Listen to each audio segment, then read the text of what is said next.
So hello, good morning, good afternoon, good evening. Welcome to this edition of Soccer Hub Talks. My name is Ricardo Albeira. I'm the CEO and founder of Soccer Hub. As already many of you already know, Soccer Hub is an online education platform for soccer analysts, soccer scouts, soccer coaches, and now also for soccer businessmen. We are producing also courses now for the business side of soccer. So before we start, I would like you to please click on the like button if everything is okay with the audio and the video.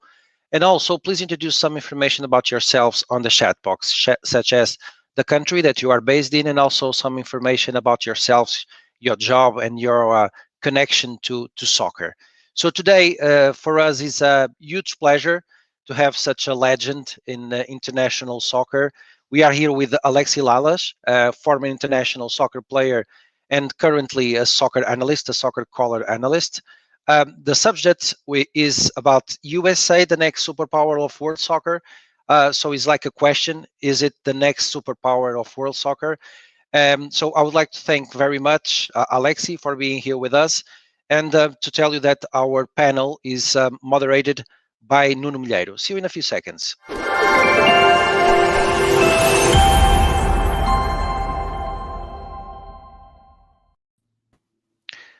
Hello, guys. Hello, Nuno. Hello, Alexi. Thank you very much for accepting our invitation. It's a huge pleasure to have you here with us. Nuno, I'm going to leave you guys talking, okay? See you in a bit. Bye. Thank you very much, Ricardo. Thank you. Hello, everyone, and welcome to another edition of Soccer Hub Talks. As you can see now, and like Ricardo said, we have a very special guest, one of the most iconic players of all time and the legend of US soccer. So, Alexi, 20 years waiting for you. It took a long time, but it's finally happening. This is happening. I can't believe it. I'm tingling. I'm excited all over. Thank you so much to you and the Soccer Hub for having me on today. I can't believe it's taken 20 years, but this is what happens in 20 years. This is how the human changes in 20 years. Yeah, that's true. That's true. So thank you very much. It's a real pleasure, and especially in a way that you accepted straight away. It was very kind from you. So let's usually, like Ricardo said, we are here to talk about the $1 million question. We are going to leave it to the end. Okay, so we are going to do a bit of retrospective of your career as a player, and also, so Alex, you played a total of 96 matches for your country, okay, scoring 9 goals, almost 10% of the games you've been scoring. Not bad for a central defender. You represented US in 2 World Cup editions in '94. That for me was the best World Cup that I had the chance to assist, and you've been playing, and with that fantastic team that you guys had, and also '98 in France. You also been present in and participating, of course, in 3 Gold Cup editions for the US and 2 Copa America and 2 Olympic game editions. If something is wrong, please interrupt me and please correct me. Okay. And then usually, as I'm a soccer scout, usually I do like a small surprise, like a scouting profile of the guests as a player. So Alexi was mainly a central defender. Always with fair play, elegant on his actions, low profile, very intelligent player, very assertive on tackling, also a player with class and not using only your physical strengths as a main skill. So preferring to use your tactical knowledge and anticipation. Do you agree with it, first of all, or not really? Bless you, first off. It's the first time I'm pretty sure any interview that I've ever done that I have ever been called elegant. So I love that. I love that. No, I appreciate what you're saying. And look, the size of a player obviously matters, and the stature and the power and strength and in the air, all that kind of stuff. But I learned when I was really early on in my career that it wasn't just good enough to get to the ball. You had to, if you could, the best defenders were able to get to the ball and maintain possession after they got to the ball. So directional heading, or if you had to tackle, the ability to tackle and win the ball. And certainly when you step up and win the ball, making sure that next pass is with possession, as opposed to just being that destroyer all the time without actually creating. You can destroy and create in the same movement. Completely true. So that's the image I have from you, from when I was young, when I was watching you playing. Because many people had the image that you were like like like a player only using your physical part. Not at all. Not at all. Like you said, of course you are a big guy, tall guy, but you have those skills. So and that's the image that I had. So this is the profile as a scout. So it's good that you agree. It's also interesting to mention one aspect that Alex, you played and you represented a club in Italy. It was Padova at the time after the World Cup in '94, and that you became one of the first American players to play in Italy. And at the time, the Italian Serie A was was the place where to be. Was the biggest league in the world. In these days, is coming up again, but at the time was where all the stars, where all the players were. No matter which team, all the teams have amazing players. So at the time, so thanks again for being here, like I said. And so let's start. Let's start with the present moment, Alexi. So can you tell us a bit more about your projects, and also if you keep still linked to soccer? I can see also in your background that you keep doing your other passion, that is it's music. You've always been linked also to music, but are you still linked with football and with soccer, and what else are you doing at the moment, if you can share with us? Yeah, so in the in the beginning of the beginning of the century, back in when the century changed, I finished up my playing career around age 33, and then I went right into front offices for a number of different teams, and so I learned the business of soccer, which was a wonderful experience. I was very young, I was very inexperienced, I made plenty of mistakes, but I also learned a tremendous amount about a sport that you think but there's so much more to the business side of it, and getting an appreciation and an understanding and a crash course into the business of the soccer was incredibly beneficial to me. And then in around about 2008, I got fired from the last job that I was at, and I went into television, and I haven't looked back since. And so I've been working for Fox Sports for the last 5 years. I worked for ESPN for about 5 years. So I've been doing this for more than a decade now. I love it. I love television. I love broadcasting. I continue to work and try to get better at it. And, I think every sport needs it. And certainly the sport in the United States, which is still growing, needs this type of dialogue and debate and discussion that all cultures and most cultures and countries around the world have. But because we're not necessarily a primarily soccer culture, we don't have enough of it. So it's been fun to be able to do that. And that's what I do. I live here in Los Angeles with my family, and I'm still heavily involved in the sport. And we were talking off air about many of the players that I played with back in my generation. And what's really gratifying to me is that if you look, almost every single one of us in one capacity or another is involved in the game, either coaching or front office or broadcast or, and different levels of coaching, professional coaching, youth coaching, administration, all that kind of stuff. They are all still involved in the game. And that's I think that says a lot about that generation, and also says a lot about the commitment and the respect and the pride that we have for the future of the game. Yeah, that's very important, and thank you for sharing it.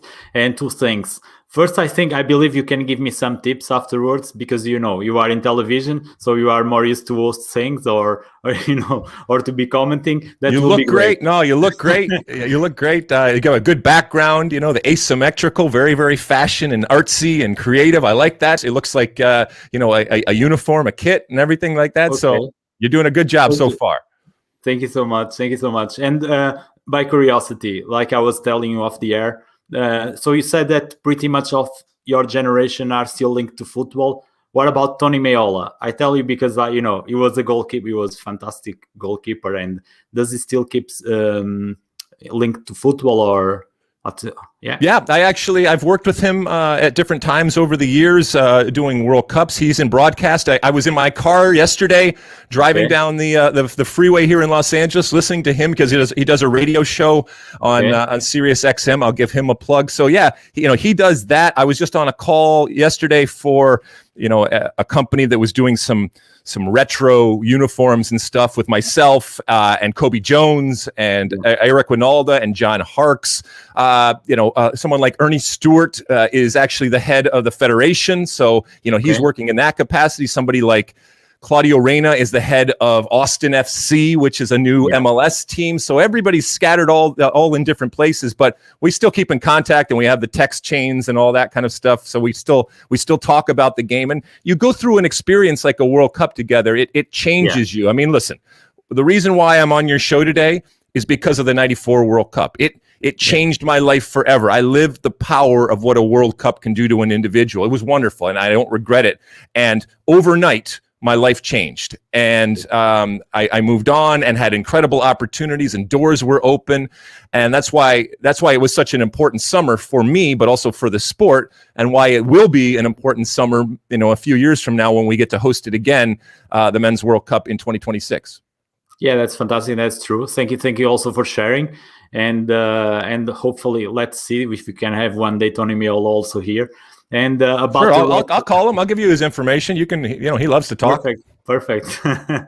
And I never thought about it. This is fantastic, and I never thought it was possible to be talking to you guys. But it's an honor. About the retro kits that you were saying, I remember that you had a fantastic kit in '94. That kit was fantastic. So yeah, I'll try to also to get one because the denim. Yeah, I'll tell you. So for those that maybe are too young and don't remember, but back in 1994 when we hosted the Men's World Cup, it was the United States, it was the 90s, it was a lot of things, and that was reflective in what we wore, and we actually wore faux denim. And it was, at the time, people were like, wow, that is something that we have never seen. And I'll be honest with you, there were a lot of people that said, wow, that's not something we never want to see again. But nowadays, when people talk about it, I mean, it resonated. It made a mark. I mean, so many uniforms, they come and they go and people don't, you forget about them. But this was something that, like you said, it's iconic. People still ask me about it today. People still try to get them now. It's, they're selling out there on the market, and it's an amazing thing, the association now that people have with 1994 and that summer with that actual jersey that we wore.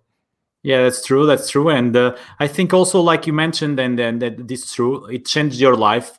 And in general, changed, of course, soccer in the US, but all over the world. And maybe, of course, you've been traveling a lot, but you don't have an idea how people still remembers you and remember pretty much all the players, because it was like something that the US were coming as for the first time. And I'll say that only Brazil maybe can, because they won, you can remember pretty much all those players, or Mario, and of course you can remember like Bulgaria, it's Stoichkov, you can remember other like Roberto Baggio in Italy, but in general terms, you remember about the US because not only because you've been organizing, but also because of the kit, of the players, and also Brazil because they won. So that's completely fantastic. But I'll give you a really quick story to give you some context. Okay. So a couple weeks before the World Cup started in 1994, I got on an airplane. I sat in economy in my middle seat because that's how we traveled back then. And I sat down next to an older woman,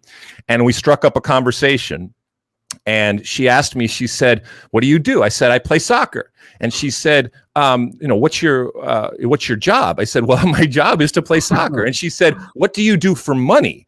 I said, "I play soccer for money." And a couple weeks later, I stepped on the field in front of 1 billion people to play in the World Cup. And that's just to give you an idea of, the environment, the atmosphere, and the climate, and the reality of what the American soccer landscape was, and it opened up so many eyes. I still meet people today that come up and say 1994 changed my life because it's when I first fell in love with the game, and we exposed the game in our own country to so many people that didn't know what the sport was and didn't know all the colors and the screaming and the yelling and the cheering and the passion and the drinking and the fans and all that, and you know, the festival and the dance and the celebration that is the game, and obviously is on display in the World Cup with all those cultures. That was something that was amazing to see my country embrace it, and in doing so completely change, and to personally experience that. And look, the team played well. You know, every time I kicked the ball, it seemed it went in the right direction. That was a good thing. The way that we looked, the characters that we were, the personalities that we were, the performance, the costumes, you know, the hair, all of that kind of stuff, it all played into making an impact. And as I said before, I knew what I was doing. It's a bad word, but it was calculated. I knew that the eyes of the world were going to be on us, and I've always considered myself a performer. I've always considered what I do entertainment. I put on a costume. Well, first off, I rehearse. I put on a costume. I go on stage and I perform for the audience, right? And so it doesn't matter whether I'm kicking a ball or whether I'm singing a song or anything like that. So I always considered myself part of the entertainment industry, what we were doing. And the way you say something is as important as what you say. What you look like is important. All of those different things combined, hopefully put together, give a positive type of impact and image, and, you know, create a reaction. Yeah, that's true. That's fantastic. Thank you for sharing that story. That is brilliant. And like you said, in the end of the day, it's about entertainment, you know, and that's probably the biggest example. And later on, I'm gonna touch that point also, because I've been preparing also that part. Not that I prepare too much, because this is more to be a conversation, you know, like a free conversation. So now going back a bit to back in time. Let's go back. So how it started, how soccer came across to your life, and why soccer? So I grew up in Detroit, Michigan. I grew up in the suburbs of Detroit. I grew up in the 70s and 80s. My father's Greek, so I went back and forth between Detroit and Athens, Greece. When I was in Athens, when I was very young, and my mom would kick me out of the house, and I would go down to the corner where the sandlot was, and the local Greek boys would come together and they would play soccer, and I would stand on the side because I couldn't speak Greek. I was the American kid. I had red hair, and you know, I would wait, and I waited and waited, and then one day one of the kids didn't show up that played goalkeeper. So all right, what are we going to do? Put the American in the goal. So I go in the goal, and then a few weeks later, I start to learn some more words, and somebody doesn't show up that plays on the field. What are we going to do? Well, put the American on the field and let him play. And so that was my initial experience with soccer. But, you know, I spent most of my youth in Detroit, growing up in the suburbs, like I said, and I grew up doing everything that a lot of the young kids do today. I had mom and dad coaching. I had orange peels and juice boxes at halftime, and all of this, and travel teams, and all the things that many American kids still do today. And that was my upbringing. And I gravitated to soccer, but I was growing up in the North, and in Michigan, the law is you have to play hockey. And so I actually played sometimes more hockey than soccer growing up. And so I didn't look at soccer as an opportunity to play in a World Cup or to be professional or to become famous or anything like that. It was just something that I liked to do. My father was a professor and my mom was a writer, and so they had no connection to sports, but they supported me. But they recognized that it kept me out of trouble, and it was something that I was good at and that I liked to do. And as long as I did my schoolwork, they were happy with what I was doing, and they supported it.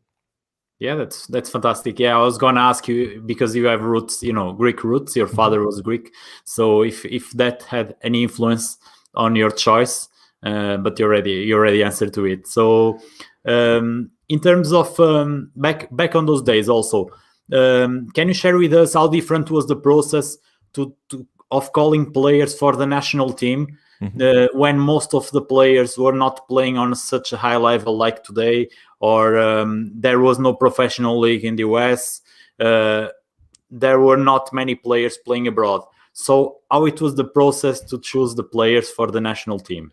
Well, so I came through a much more traditional pathway, which involved college. That has changed a lot now, but that back then was the way that you kind of stepped up to that next level. The collegiate game was the next highest level for a young player. And yes, we had youth national teams. And that was, so in college, for example, when I was in college, I was one day playing against Brad Friedel, who played for UCLA. The next day, or the next week, I was playing against Tony Miola, who played for Virginia. And so all the best players in the country were in the college game. And so that's the pathway that we took. And then the best players eventually were called in for the national team. What I did is I was able to play in the 92 Olympics in Barcelona. Yeah. And, it was really important because that team, that group graduated to a couple of years later playing in the 94 World Cup. So if you look at that 1992 Olympic team in Barcelona, myself, Kobe Jones, Brad Friedel, Mike Lapper, the list goes on and on and on of players, Joe Max Moore, players that then also featured in the 94 World Cup team. So, and beyond, by the way, they many more World Cups. Was Tab Ramos also there or no? Who? Tab Ramos? No. Tab was older than us. Tab was older than us. I'll tell you, Tab Ramos. Don't get me started on Tab Ramos. He's the best player that I have ever played with, and I felt bad for Tab because he was so much better than all of us. He was. Okay. It was like charity when he was playing with us, and he was thinking and playing on such a different level. I wish Tab Ramos was born 25 years later, because I would say, people don't realize how good he was as a player, and he was too good for us at times. Okay, thank you for answering that. So after so you played like we said before, you played in Italy, Mm-hmm.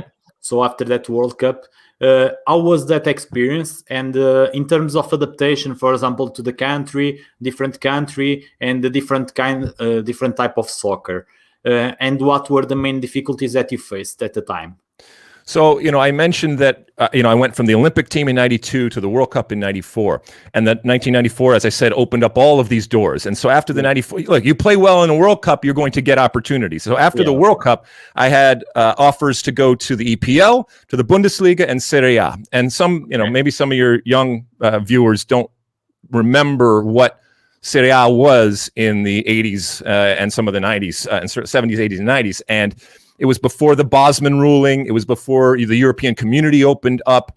And it was all the best players. It was every single team had the stars of the world. And by the way, you could only have 3 players outside of Italians there. If you see that AC Milan team, for example, they had an all-star team that couldn't even make the actual starting 11 or starting 18 on the day, and so they would be up in the tribune watching the game. These incredible stars up there. So for me, there was only one place that I was going after the 94 World Cup. Of course, I'm going to Serie A. Yeah. The other thing is, I mentioned, the opportunity to play in 94. When myself and people like Kobe Jones stepped on the field in 1994, we had never been on the books at a club situation. We did it backwards. All of our experience was international. So when I got to Padova in Serie A in the fall of 1994, it was my first time ever playing for a club and living in the community and representing that, that city. And so it was a big transition for me, just that. And then a whole new culture and being in the fishbowl that is Serie A. There's 2 things that happen on Sunday, right? Calcio and religion and going to church, right? And there's a reason for that, because it's in the blood. And for a kid from Michigan, this was a whole nother world, and it was an adjustment. The language, the culture, the style of play. But I learned so much, and I grew not just as a soccer player, but I grew as a person because of that experience. Yeah, I can imagine. Yeah, for sure. And like you said, because you were never. Before, you never been involved in a club in such a high level, but you actually played many games there. You were not just there and not playing, and it was quite hard, like you said at the time, without the rule that only 3 foreigner players could play for each squad, and Serie A had so many amazing players. And for a center back, so you one Sunday you're going against Balbo Fonseca, the next Sunday you're going against Savicevic and Goulet, Vialli and Ralvanelli, and it goes on. Asprilla, those types of play. Gascoigne, Beppe Signori. I mean, every single team had these incredible attacking players, and I got beaten. And it was a very small team that had just come into Serie A, so the only goal for that year was to stay up, and we did. On the last day, we had a game, so I lived that craziness that is promotion and relegation, and to this day, I actually took my family back for the first time in many, many years a couple of summers ago to Padova, and the people there were wonderful, and the fact that they even remembered me, and it was so nice to see it, because it was only for a couple of years, and then I returned to the United States to start Major League Soccer, but it was a huge influence on my life. Yeah, for sure. And must be fantastic for you, after all these years, people remembering you, and especially there, it will be forever in your heart, the place. So we have here a question from Bernardo. So Bernardo Gonçalves, Alexi, what do you think of MLS growth since 1993? I'm a big fan of MLS, despite being European, because you are all entertainers. Mm-hmm. Having a tons of respect for North American model, however, for MLS being the next superpower of world soccer, I think the cap salary is not helping Major League Soccer to take the next step. What are your thoughts? Thank you. Okay, so a couple of things. Bernardo, thank you. Thank you, Bernardo. Yes, thank you, Bernardo. So a couple of things. One, I mentioned the opening of the European community and the Bosman ruling and all that kind of stuff. When we saw the migration that happened to England, with all due respect to England, okay, it wasn't because of the weather or it wasn't because of the food. Let's be honest, okay? But it's also a wonderful case study in how you can kill the golden goose if you're Serie A, right? And a lot of it was self-inflicted with, so the problems that they had with on and off the field. But it's also a warning that things can change very fast. And the EPL did a wonderful job of branding itself and obviously bringing in some very, very deep-pocketed ownership. With MLS, it's going into its 26th year. And, I was one of the proudest moments of my life was going back and being a part of it from the beginning in 1996. But I'll be lying to you if I told you that I thought it was going to last. We had some optimism, cautiously optimistic, but, this was a labor of love. This was and is. It's La Cosa Nostra. It is our thing, okay? And it's not perfect and everything. But the structure of that league with the salary cap and with the restrictions and the single entity is what has made it survive and in many cases thrive. Now, going forward, it's going to change, and it already has changed. And to your point, being able to spend more money is the quickest way to try to compete. It's not a surefire way, because you look at China and you look at other places. Just because you spend a lot of money doesn't mean that people will go there. Now, another migration can happen, especially to a place like North America that we all know many people want to go for themselves, for their families. If you can pay as much and maybe even more at times, if you can provide the lifestyle that many, many players want, if you can maybe even more importantly, make sure that their credibility isn't hurt. And so it's relevant, especially when it comes to the national team part of their career. If you can add all of those things, now you got something different. And it happened to England. It can happen again. It's much more difficult because it's obviously across the water to the United States, which isn't a soccer culture. But I believe that something like that can happen. And I do believe going forward that teams that want to spend more money are going to be given the opportunity to do so. But parity and making sure that there is competitive balance is one of the things that attracts a lot of people to the league. And one of the things, by the way, that makes it unique relative to most other leagues in the world. The haves and the have-nots, that doesn't really exist. The league starts next week. Major League Soccer starts next week. And every fan of whatever team they are a fan for, they have at least a belief that they could win. You can go from worst to first. Yeah. And we know that in most leagues around the world, that is not the case. Not the case, not at all. And you touched the point, and that's very important. For example, let's say in Germany, we know that Bayern Munich is much stronger. In France, we know PSG is much stronger. and what people want. And we had a chance. I already had a chance to interview some people that, or they were like former players from the US or players that played also in there, and they all say the same thing, that you guys organize the things to be in a fair way, to be competitive, also for people to enjoy, and for entertainment. That's very important. And you mentioned that China. I think this is my opinion for what I follow, of course. I think the US, you did a great job because in terms of youth football, so you develop also your youth football together with bringing some players, not a lot of players like big names, but you balance that very well. So also at the same time that you bring those big stars, they also have a competitive league. They are not just there to be on holiday. They are there actually to compete. They can see they have quality players over there, and you also have good players for the national team. The problem is with China and other countries, it's just in a small, in time frame. So they try to do everything in, let's say, in 5 years time, to bring all those players, to pay them a lot of money, but they don't develop the Chinese players from the youth teams. So, and that doesn't work. So this, we are talking, 94 was already 27 years ago. So this is a process that is taking long, and it will still take, like you said, it will take a bit longer, but you are doing the things in the proper way, of course, with some mistakes, learning with those mistakes. Sure. But we are going to talk a bit more deeply about that part also. But thanks for the question. And so Bernardo, thanks for your question. It was very interesting. So after 2 years, so when you've been 2 years in Italy, playing in Italy, you returned to the US. So you returned home.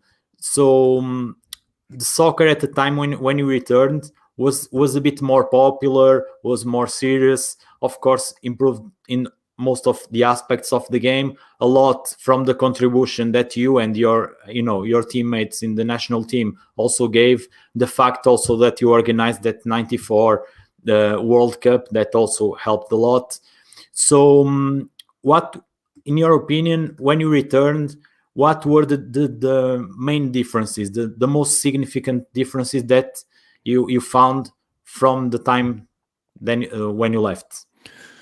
So a couple of things, and not just in 1996 was the moment we put down the flag and said we're starting. But you're starting a league from scratch. Yes, 1994. Without 1994, the MLS doesn't happen. Okay, so that was important. Okay, but it's very, very different, a league versus a summer of soccer, right? Yeah. So you're starting something from new, and so you have no history, you have no culture. I'm not saying that there isn't soccer history and culture, but relative to these teams, they're brand new teams, and so there's a process that everybody goes through. Now, what's been interesting for me to see happen over these 25 years is not just the growth of the league, but the growth of the culture. For example, the supporters culture.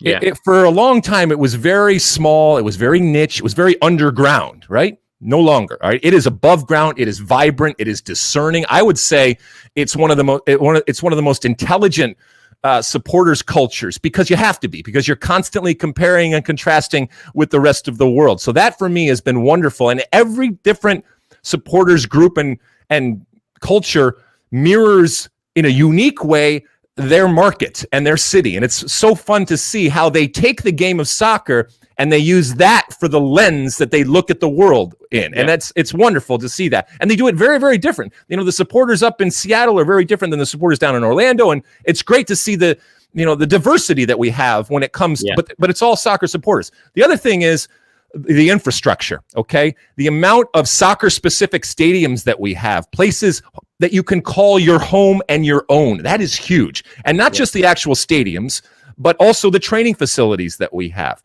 The deep-pocketed ownership.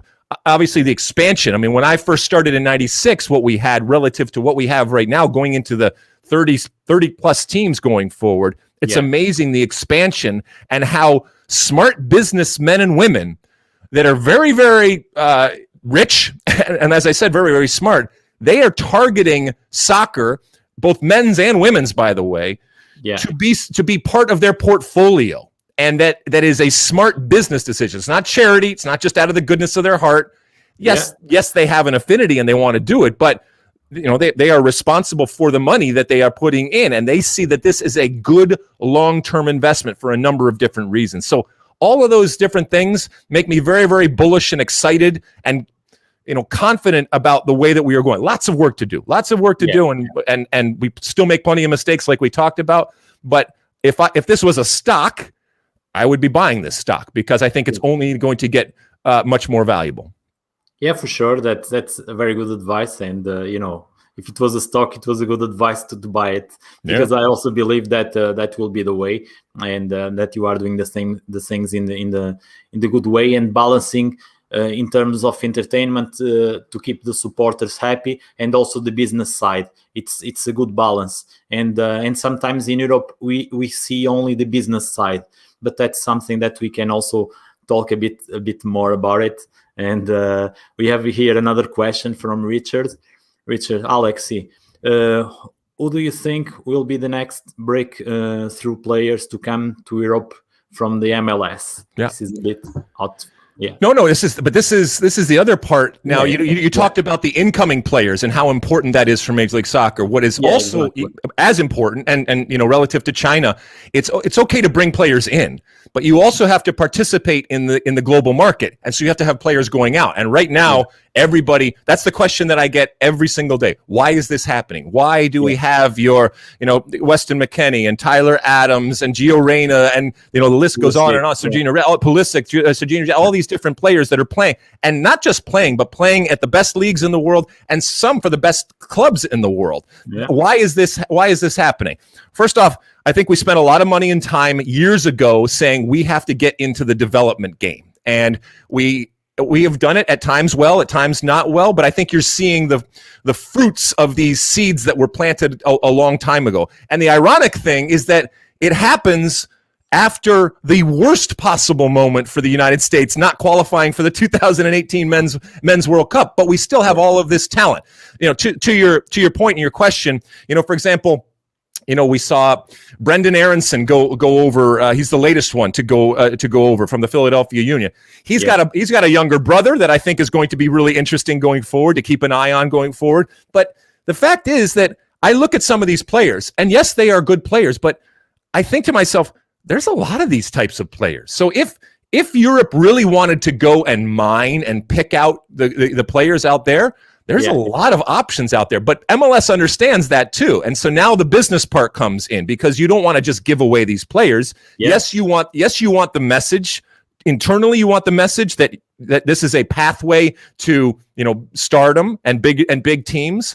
But you also want the message to the world that says, hey, we are open for the business. And if you are smart, you can find quality players for the right money. And we know, the mining that goes on down in South America, right? Well, maybe they say, yeah, but I can get a better player, and sometimes even for less money. But MLS is going to have to be smart going forward and not just give away the players. So it's a wonderful time from a business perspective of what's going on and the talent that we have. And then obviously that talent at some point getting back together with the national team, and we start qualifying this fall and hopefully bringing us back to the promised land of a World Cup. Yeah, for sure. And thank you for sharing also that knowledge and that wide view that you have, because you also been a general manager, GM for clubs such as San Jose Earthquakes, New York Cosmos, that now is New York Red Bull, and also LA Galaxy. Yeah. Yep. So even at the time when David Beckham joined LA Galaxy. That's a whole nother story. Yeah, I know. What a crazy story that is. Okay, I believe you've been involved, of course, as a GM, on bringing David Beckham. So do you think that signing a player like David Beckham and afterwards other top players and coaches also, like Jurgen Klinsmann, also a great coach that I believe he still lives over there, and helped also to develop football in the US and soccer to become what is today, but in a balanced way, not like we spoke before, and it has to be the right player. And look, there is only one David Beckham, and so any team in the world if they had the opportunity to sign David Beckham, you sign David Beckham. Okay. Now that doesn't apply to every player. Okay. Just because a player is famous, just because a player has played at a high level, doesn't mean that that's the right signing for a team in Major League Soccer. But we knew that in that moment back in 2007, we wanted to do something that was going to forever change, not just Major League Soccer, but soccer in the United States and the perception. You know, this is about being relevant, okay? Every single day we talked about how do we become more relevant in market, whether it's here in Los Angeles or any other market, but also relevant to our country and relative to the world, relevant to the world. You need a messenger, right? It's David Beckham. I said, we need to be the super club, the team that people think about first when they think about Major League Soccer. Well, we need somebody to attach ourselves to that can do that. Look, he's an icon, all right? He's one of the most famous people, not just soccer people, one of the most famous people in the world. And so it changed everything. And we paid a lot of money for it, obviously, but it was worth the money. Now, we also invited in a hurricane, because we had never been through a situation like that. And David Beckham is not just David Beckham the person, he is David Beckham the machine. And for any club, if the player is more important than the than the club, then you have a problem. And we went through some incredible challenges to deal with David Beckham and his machine and his brand that his people and his machine are trying to make sure is protected at all times. And sometimes it doesn't always work with what's going on with the Los Angeles Galaxy brand. And ultimately, we made mistakes. We did some really, really good business. My responsibility as the president of the Los Angeles Galaxy was to put a good product on the field and to monetize that product off the field. The irony is that with my playing background, I actually was really good at the monetization part of it and the business side of it, but I didn't have a good product on the field. And ultimately, I got fired and others got fired because we didn't do what our jobs were to do, and that's fine. And like I said, I learned a tremendous amount, and eventually they got it right and they got that balance. You mentioned balance. The balance is so important, and it's not easy because the Galaxy went through it for the first time, but they were also able in the future to deal with when Zlatan comes or other players come. It's part of the growth process, and we kind of had to go through that difficult period to get to the other side. Yeah, that's true. In my opinion, there is, we can say there is a soccer before David Beckham in the US, and after after David Beckham.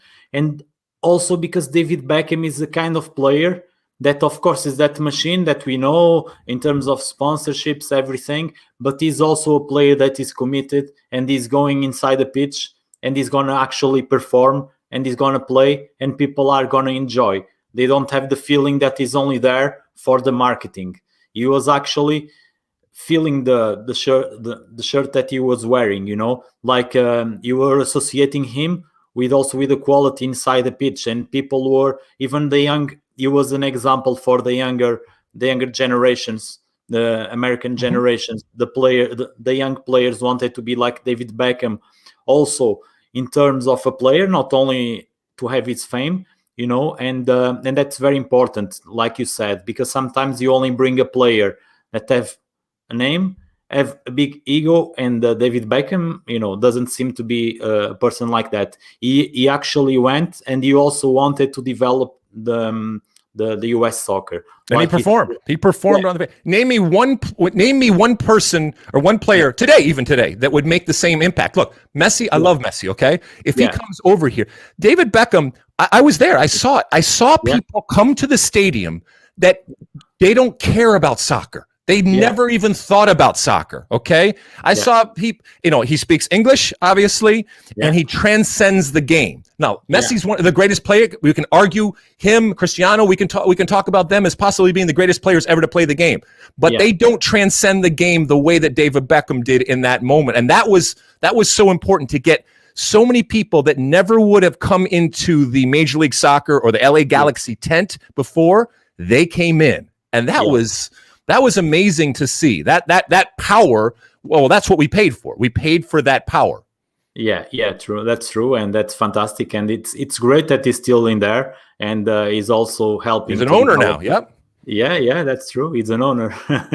So, can you tell us a bit more about the GM role in a club in the US? Because if it's different from Europe, because in Europe the things are slightly different in terms of organization, and if it's similar in terms of soccer, the GM position is similar to other sports like baseball, like Billy Bean, let's say. Yeah. So that everybody knows from the film with Brad Pitt. Yeah. So, do you think in soccer in America the role is quite similar or not so much? I think that it's hard because every organization and even within leagues do it differently in terms of their org chart, right? So the position that I was in, as I said, was the number one position, the top position, whatever you want to call it, within the organization, right? I had bosses that were my ownership, right? But I was in charge, as I said, of the competitive side and the business side. And in a lot of clubs, that has been separated out much more drastically. What was interesting for me was, as a player, you are insulated, you are isolated, and for good reason. What you do on the field is the most important, okay? But what ends up happening is you don't have a connection, and therefore you don't have a respect and an understanding for that other side. And so what I tried to do was make sure that the players understood that while they were going about their business and had their challenges as players, okay, there were men and women that each and every day got up for, by the way, a lot less money, okay, and went in and worked their ass off to sell this team and this brand, okay? And I wanted to make sure that they had an understanding and a respect for what was going on. And by the way, I wanted to make sure that the front office had a respect and understanding with what the players were going through. And yes, there needs to be some sort of separation, and that's where you get, people that are the head of the competitive side versus the head of the business side. But they have to be able to work together, and there has to be a mutual respect between the two because they need each other. Whether they realize it or not, they need each other. And if you want the business side to grow, you have to have an understanding of what's going on from a player perspective. And by the way, if you want the competitive side to grow, you have to understand the realities and the responsibilities of the business side. And so that was for me. So I gained a new appreciation and respect for men and women that are as important as any of us that ever kicked the ball in terms of driving the sport forward and working, to sell the team, the brand, whatever you want to call it. The other thing that we did that I remain immensely proud of, if you want a specific detail, is we rebranded.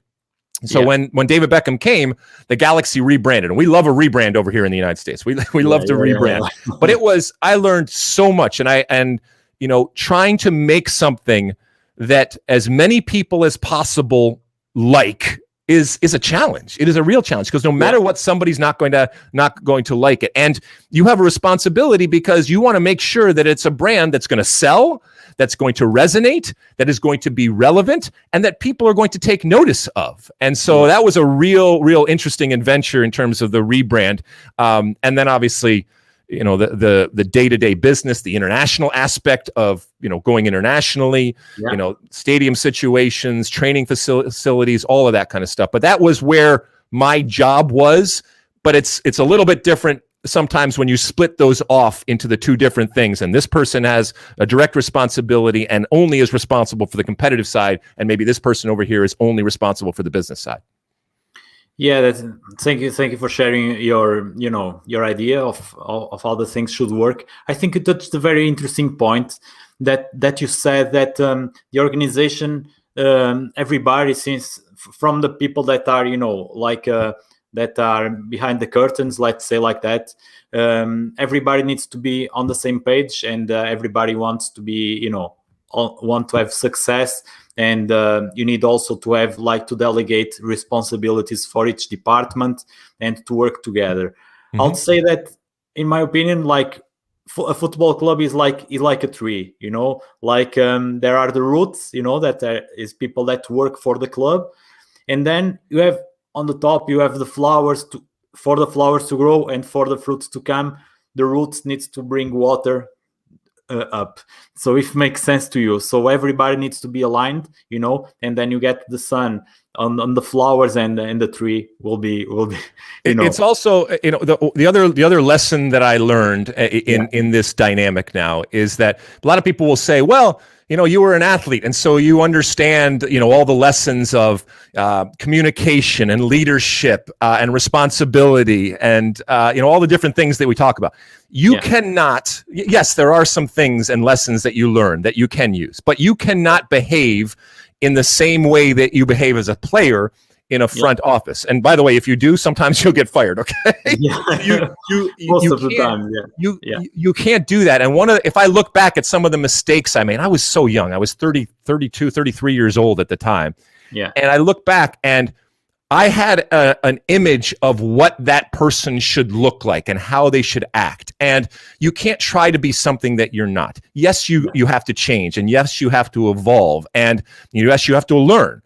But I tried at times, I think, to be that person that I thought you needed to be the president of a club or a GM of a club, and that doesn't work, because when you're trying to be somebody else, you're not being authentic, and people can see through that. And like I said, look, I've changed on the outside in terms of the way that I look, obviously, and yes, I think I've changed on the inside, but still, the core of who I am is who I am. And if you try to discard that, if it's good, I like to think that it's good, but if you try to throw away all that in an effort to be something different because you think that that's how you should act or behave or talk, then I think you do yourself a disservice. And it's something I regret, but I recognize that I was young and I didn't know what I was doing. I was figuring it out as I went along. And so in life, you're going to be put in situations, and my only advice to you is do the job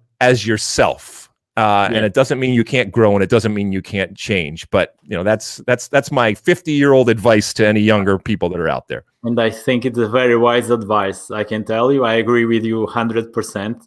And so I believe, like I was saying, I was comparing this part with the tree, for example. If the root decide not to bring water to the flowers, nothing will happen. The tree will fall, the tree will die. So it's the same thing with an organization. So those kinds of things are very important also for the clubs to understand that the different departments, they should work together, and not only the egos. And for what we can see, especially in Europe, the things don't work so well in terms of organization. I don't know if you had a chance to work in a club in Europe, but I think that's one of the aspects that why I believe. And like you said, if it was a stock to buy, I was buying the stocks, because I believe that you are doing that in the right way. Also because you have experience from other sports, you have examples also from other sports that I believe can be very valuable to soccer. So do you see, for example, let's say in terms of popularity, do you see soccer, of course, is growing in terms of popularity? Do you see that in the future soccer can be so popular like sports such as baseball, basketball, ice hockey? Do you think that's possible, even if it's in a long term? Yes, I think it's absolutely possible, and I think it's inevitable, to be quite honest. Okay. However, no matter how big or popular it gets, it's always going to be uniquely American. Okay, and that's not something to fear. Nuno, we as American soccer people, okay, especially those of us that have been around, we are notorious for our insecurity and for our inferiority complex. We apologize for what we aren't, and I've stopped doing that. We don't have anything to apologize for. Okay, yes, we are different in some of the things that we do. Okay, we don't want to be different just to be different, but no matter what we do, okay, it is going to be a uniquely American version of the game, and that's something I think to be proud of, and something that's going to create something that is different, but I think that can be really, really good. So going forward, it's going to get more popular without a doubt, but it's always going to, first off, it's going to always have that competition and that history of the other sports that we have. But that's also a wealth of knowledge, and picking and choosing some of the good things and some of the the case scenarios that we have out there and the best practices that we have out there and learning from things that hockey did or things that baseball did. Baseball is this historic game, but as baseball has grown, as our country has grown, that generation and the baseball fan has gotten much older. And so the demographics, when you look at what soccer can bring to the table, that's where a lot of advertisers want to spend a lot of their money. And that's going forward where I think they are going to spend their money. And so you look at baseball in terms of what did they do wrong? Or did they do something wrong? Or did they not anticipate? And all of those different things I think have to be talked about. But I've been around for decades now, and we've talked about soccer being the future. The fact is that when that happens, it'll probably be after I'm gone. Okay. But it doesn't mean that it's not going to be wonderful. And wherever I end up, wherever I go, I will be looking down with pride at this new and different and unique version of the world's game. And we are playing the world's game. And I think that and I'm sorry I'm going long here, but that's what makes it something special and unique. When I was a kid, I would go out on my front in my front lawn on my sidewalk, and I would juggle the ball. And I would think, there is a kid on the other side of the world, okay? A boy and girl on the other side of the world. I have nothing in common with them when it comes to language or culture or upbringing, okay?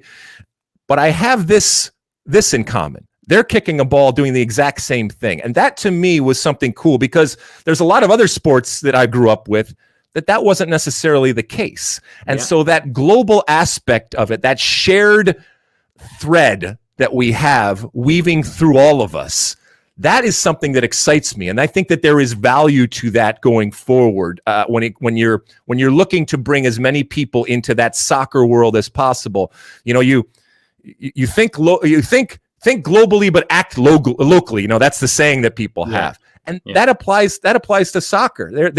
You are playing a game that the world is playing, and that international aspect of it, I think, is incredibly alluring and enticing to people out there.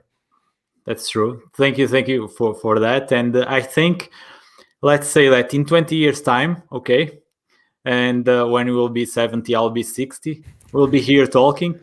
And this is my opinion. I have this opinion for a long time, as I follow football for many years. I think we'll be talking about the US soccer, especially, for example, the national team, like the basketball team, the dream team, like in 96 in Atlanta, that was unbeatable. Because I believe that you guys are building an identity, and other countries like Brazil, like Argentina, they are destroying an identity, So they are trying to play as Europeans. For example, Brazil, and you could see in 2014, they were trying to play like a more European style. Mm-hmm. And that's not what they are strong at, Argentina, you can see the same, because we all know that Brazil is you can find talent everywhere. If they play like Brazil, it's almost impossible to beat them.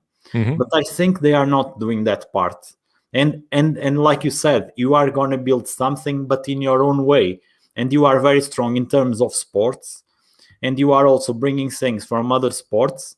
You are organizing the things well, and when the others will wake up, they will see that US is pretty much unbeatable. Let's see. I don't know if it will take 20 years or 30 years, but I think that will happen, because you can. Interesting. Yeah. Okay, but Nuno, I have to push back a little bit on this, because it's not that I don't agree that can happen, but here is the biggest challenge that we have. Okay, some of the countries and cultures that you just mentioned.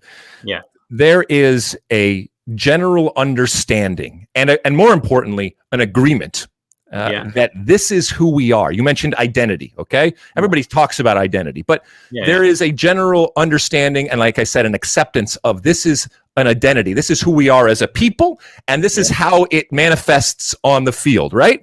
Okay. When it comes to my country here in the United States, the thing that makes, I think, my country the greatest country in the world is our diversity, right? Yeah. But it also makes it more so than I think any place else, that much more difficult to put together a team of 11 players on the field. Because if I go out on the street and I ask 100 people what the beautiful game is here in the United States, I'm going to get 100 different answers. Okay. Yeah. So it's not homogenous. Okay. And as I said, that there's not this historical acceptance of this is who we are and this is how we are going to play. And so trying to get those 11 players on a field with such diversity and diversity of thought about what the game is, that's difficult. That is a challenge. That is a challenge now, and I think that is going to continue to be a challenge going forward. And people talk about, okay, well, it's going to be, like our country, it's a melting pot. Okay, but that's difficult because you have, fundamentally, you may have two great players. And this great player may say, in this moment, I need to kick the ball there and in this way. And this great player may say, in this moment, at this situation, I need to kick the ball there and in this way. Nobody is right or nobody is wrong. It's just two different ways of thinking. But you have to get them both on the same page to go forward. And that's not always easy given what we are, the size of our country, and as I said, the incredible diversity of thought that we have.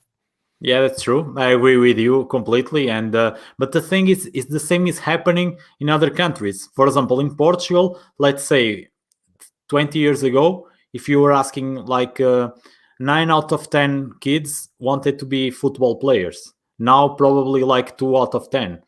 So that's the thing that is happening everywhere. So let's see how the things go. I still keep believing that the way you are building not only the league, but also, of course, if you have a more competitive league, internal league, you have in principle, you have a better national team. And what is happening, for example, in countries like Portugal, is that we are bringing many good players. As you can see, our national team is fantastic, but our league is weak, is losing power because the clubs don't have so many good players. They are not investing so much, and they don't have such a strong structure like they used to have. So we have here another question from Mario. Hi to you, Nuno, and football legend Alexi. What does Alexi think about Klinsmann time with the national team, and was it a mistake that they fired him, in your opinion? If you want to pronounce yourself about it. No, it wasn't a mistake. I mean, he wasn't getting the job done. And ultimately, Bruce Arena came in and also didn't get the job done. I mean, ultimately, sometimes you need to take a step back in order to go 2 steps forward. I can understand and I can respect that. But from a U.S. men's national team perspective and a soccer perspective, we cannot afford to miss the World Cup. It was a huge failure to not be in 2018 because there are people here in the United States that use it as an example and say that we're not good. We don't know what we're doing. That may or may not be the case, and I would argue that it's not the case, but this is giving them ammunition to say we're not good when it comes to the men's game. Women's game, we're the best in the world, okay? But the men's game, we're not good. We don't even go to the men's World Cup. So getting to the World Cup for any coach, regardless of how romantic or visionary they are, is the first priority. And I don't care ultimately how you get there. I do respect and appreciate that Jurgen Klinsmann wanted to do some things very, very differently. I think that Jurgen Klinsmann is a better technical director type of position than in a technical position, a technical director type of position than he is on a day-to-day X's and O's type of situation. I think at times he can be a visionary, and I think he thinks about big things. But you need people that are able to say, we're going to that mountain right there. Not that mountain, not that mountain. We're going to that mountain. But then you also need people to figure out how to get there. And both of the people are important because the visionary knows exactly which mountain we need to go to. But the other people that visionary needs are people that are able to get us to that mountain. Yeah. And I think, so Jurgen, I think, is the person that is able to point out what mountain we need to go to, or anybody needs to go to. All right. And I think he did change the way that we think about the game, the way that we think about ourselves and all of that. So I think all in all, it was positive. I also think it's very difficult for national team coaches to have multiple cycles. Yeah. I think at the end of a World Cup cycle, especially if you go to a World Cup, it's better to kind of change. We see it. Yogi Low is right now is in a situation right now, and there certainly are exceptions. But for the most part, I think that it gets old. It gets old with the players, and I don't think the national team is where you have that long-term type of success. There are, like I said, there are exceptions. Yeah, of course. Yeah, and you touched a very interesting point, and also to remind people that Jurgen Klinsmann did a great job when he went back to when he was in Germany. Also, when Germany was going through a hard time in terms of football, they have to reorganize everything in terms of football, and then Jurgen Klinsmann had a huge contribute for it.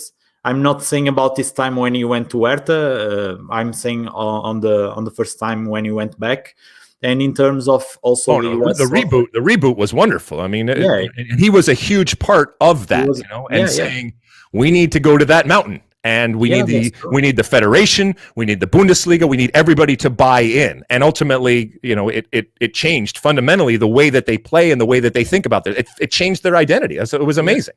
Yeah, like you said, he's a visionary, but he needs people, like you said, also to take it to there and to the destination. And the same in the US. I'm pretty much sure that you guys been learning a lot with him. But I wanted to ask you also, do you think, I believe that, for example, the Premier League, English Premier League, and also the German Bundesliga, they've been learning a lot in terms of not only the marketing, the business side of the sport, with America, with the United States.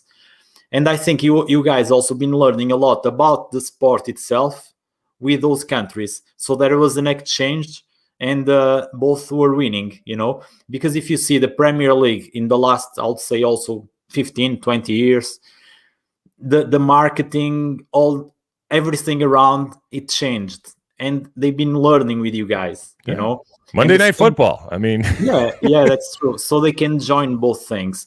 So, and the same thing that you guys are doing. So that's why I try all the time, because I'm a fan of the way that you see the sports itself.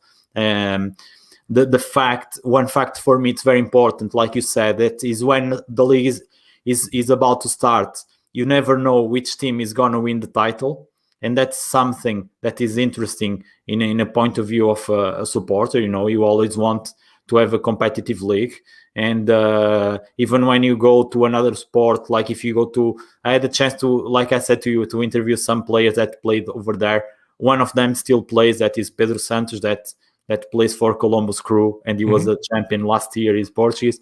I also interviewed António Simões, that was a player from the time of Eusébio, the Portuguese player, that he played in the US in the 70s, and he said amazing things, about soccer in there, and the ideas and the way that you were seeing the sports in general, and that it's very interesting the way that you build the things and the entertainment part of it. So that's something. Oh yeah, we can entertain. We look at it as entertainment, and the way that you present it, the way you look, all that kind of stuff matters. The other part in terms of this back and forth and this sharing and this, as the sport grows, is the analytics side of the game, which is so huge. And as numbers, especially when it comes to baseball and stuff. Yeah.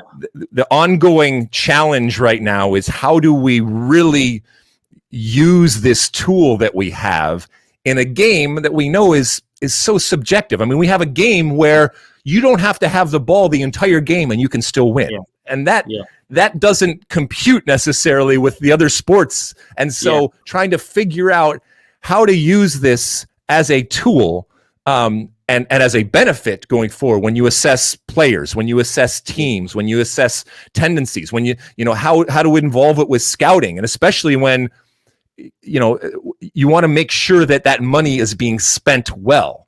And so you want to have as much information at your disposal as possible, but you want to make sure that it applies to the things that you are doing.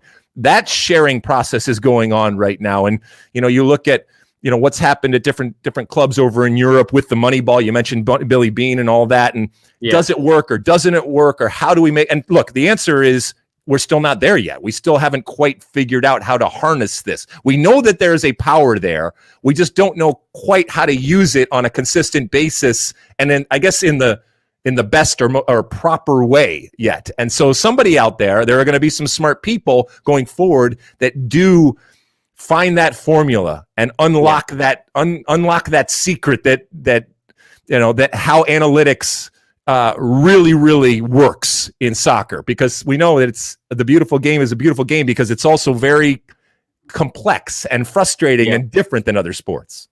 Yeah, that's thank you for sharing. That's very interesting that you say that, because I'm very, I like to read, I like to, of course, investigate, I like to also, like you said, to being myself, and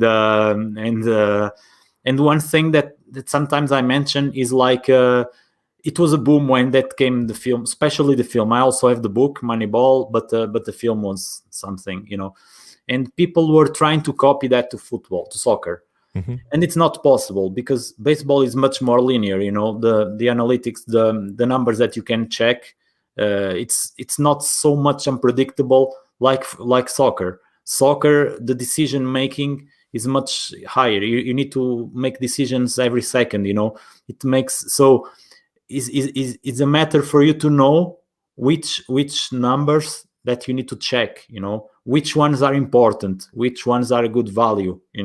So that's, like you said, that's something that I'm working also on it, because I believe that that's very important. But not all the numbers are so important like people think they are. Some numbers are just to confirm some things, sure, and some others are to find some things that you couldn't see by your own eye. So that's the and the skill is not just getting the numbers, it's interpreting those numbers. Exactly, interpreting. That's the thing. That's the beautiful part of it, and I believe that of course that will improve. But it's not only about copying a system that works in a sport. It's just to take some good examples and to see if you can adapt to the right sport, to a different sport. It's to take a bit from each one, and if you take the best, if you know how to take the best from each one and adapt to actually to your sport, is like when you are reading a book. You don't get everything on a book. You read several books, hundreds of books, and if you take a line from this one, another page from this one, and then you build your own ideas and you make the difference. So that's it. So we are almost finishing. Okay, unfortunately, we could stay here all day talking. And do you see, first of all, do you see in the near future or medium-term future, US winning a World Cup? We've won multiple World Cups already. Well, yeah, in terms of the senior squad. Yeah, we've won multiple senior World Cups. In terms of soccer, we've won multiple senior World Cups in soccer, but not in terms of senior squad soccer. Yeah, multiple. Okay. 4. Yeah. Okay. All right, Nuno. Look, this is the game that people play now, because we have the greatest women's national team in the world, right? So this is the game that people play. I understand what you're saying. Okay. Yeah, man. Look, here's the deal. Sometimes when people in the United States say we're going to win the next World Cup, a lot of people in the soccer community go, no, don't do that, and they cringe and they say you can't do that. I love that attitude. The other day, Chris Richards, who is one of the young players that's gone over to Europe, talked about the responsibility that he feels now as part of this new generation to, first off, get us back to the World Cup, but also to win a World Cup. And he's even talking about 2026 and what that is in the future. I love that attitude. Okay, that's America for me. Okay, saying things and believing things. Saying and believing are two different things, but saying and believing that you can do things that people have said can't be done. That's how lots of our success have come. I look at the generation. In 2002, we were a handball away, or we were maybe VAR away from going to the semifinals of a World Cup. So anything can happen, especially with the amount of talent that we have right now. And I don't think it's bad for us to talk about winning a World Cup. We can win a World Cup in 2022. The soccer gods, look down and shine down upon us, and all the stars align, and we get a red card here, or we get an injury here, or we get a goal that goes off somebody's nose or somebody's ear there. All those things can happen given the talent that we have. We can also bomb out of the World Cup right now. So am I going to put my money, all of my money, on the U.S. winning a World Cup? No. I'll put all of your money on U.S. winning a men's World Cup. But my point is that, we are at a point right now where we want to be able to consistently compete with the best in the world, okay? Just qualifying for a World Cup. I know we didn't qualify last night, but just qualifying for a World Cup, it's not a great accomplishment. Let's be honest, coming out of CONCACAF. We want to be able to say that we are in the top 10 consistently, and that when we are playing against the Portugals and the Frances and the Englands and the Germanys out there, that it's a fun game because there's not a huge disparity between the two. We're not there yet. When that happens, it's still a surprise to people that we are able to do that. I want to take out the surprise and replace it with an expectation that no matter who we are playing against, no matter what their history, no matter how good they are or bad they are, that we as American soccer fans believe that we can do that. I believe that we can win a men's World Cup. I believe that we can win a men's World Cup in 2022 and 2026. How about that? Yeah, that's fantastic. It's all about the mentality, and you guys, like you said, even in the other sports, like talk again, and you have that mentality, and when you go to the Olympics, for example, your athletes, you think you are going to win, and generally you are going to win, and you build that mentality in soccer. So those youth generations that came after yours also, they all have that attitude that you come from a great country, a big country, and that is possible. Of course it's possible, and like you said, of course you need a bit of luck. Even Portugal to win the Euro, they needed luck. You also have Greek roots. They needed a Greek is what they needed. yeah, exactly. So Greece also won the European Cup in the European Championship in 2004. Unfortunately, but they won, and they needed luck and the right generation and start to believe. So thank you so much, Alexi, for sharing your ideas, your experience, your knowledge. It's been a real pleasure, and thank you all also for the ones that have been watching. Don't forget that you can share with your friends so they can also learn. It's not every day that you have the chance to listen who really knows about football, and not only inside the pitch but also outside. And thanks a lot. I hope you enjoyed, Alexi. No, thank you to Soccer Hub, and thank you, Nuno. It was a real pleasure speaking to you. You're a beautiful man, and you're an interesting man, and I love the way that you think about the game, and it was fun talking to you. And look, I don't have all the answers. You don't have nobody does, but we love this game. We love this game, and we want it to grow. I want it to grow, obviously, around the world, and in particular in the area that I'm from. But we want the game to continue to grow, and ultimately, having these types of discussions and debates, whether we agree or disagree, doesn't matter. It's that's the beauty of the game. And so I really, really appreciate you having me on. Thank you so much. And I wish you all the luck in the future with the show and everything that you're doing. Thank you very much. And the doors are always open for you. Anytime you want to keep sharing, the doors are always open for you, Alexi. Thank you so much. Thank you so much. And we'll be in touch. Okay. Take care. Bye.